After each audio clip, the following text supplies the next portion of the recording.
Genesis chapter 19. Genesis chapter 19. The two angels arrived at Sodom in the evening, and Lot was sitting in the gateway of the city. When he saw them, he got up to meet them, and bowed down with his face to the ground. "My lords," he said, "please turn aside to your servant's house. You can wash your feet and spend the night and then go on your way early in the morning." "No," they answered, "we will spend the night in the square." But he insisted so strongly that they did go with him and entered his house. He prepared a meal for them, baking bread without yeast, and they ate. Before they had gone to bed, all the men from every part of the city of Sodom, both young and old, surrounded the house. They called to Lot, "Where are the men who came to you tonight? Bring them out to us so that we can have sex with them."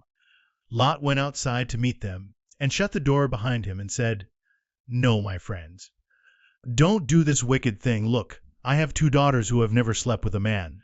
Let me bring them out to you, and you can do what you like with them. But don't do anything to these men, for they have come under the protection of my roof." "Get out of our way," they replied.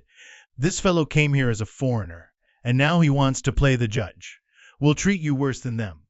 They kept bringing pressure on Lot and moved forward to break down the door. But the men inside reached out and pulled Lot back into the house and shut the door. Then they struck the men who were at the door of the house, young and old, with blindness so that they could not find the door.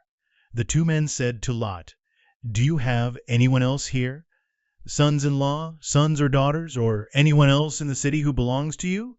Get them out of here, because we are going to destroy this place. The outcry to the Lord against its people is so great that he has sent us to destroy it."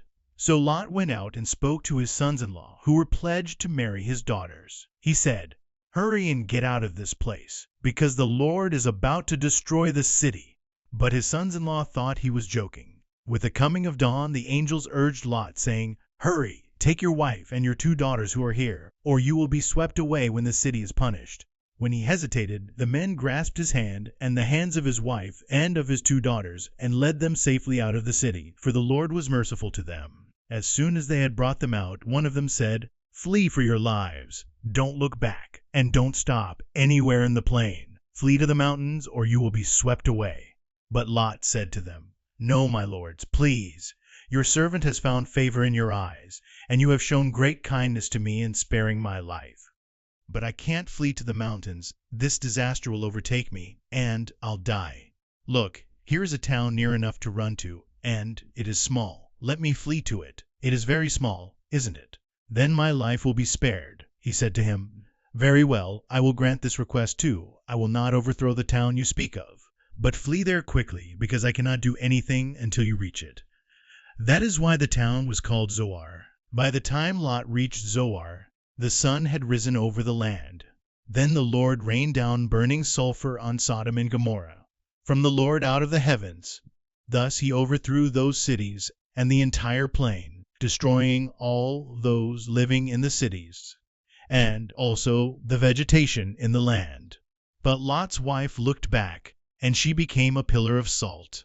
Early the next morning Abraham got up and returned to the place where he had stood before the Lord. He looked down toward Sodom and Gomorrah, toward all the land of the plain, and he saw dense smoke rising from the land, like smoke from a furnace.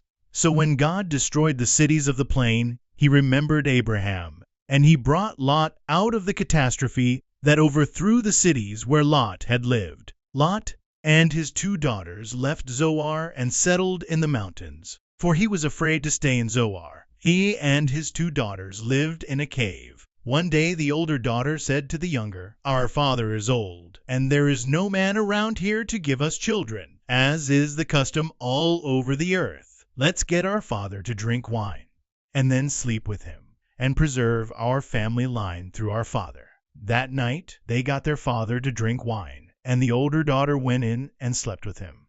He was not aware of it when she lay down or when she got up. The next day the older daughter said to the younger, "Last night I slept with my father. Let's get him to drink wine again tonight, and you go in, sleep with him so we can preserve our family line through our father." So they got their father to drink wine that night also, and the younger daughter went in and slept with him.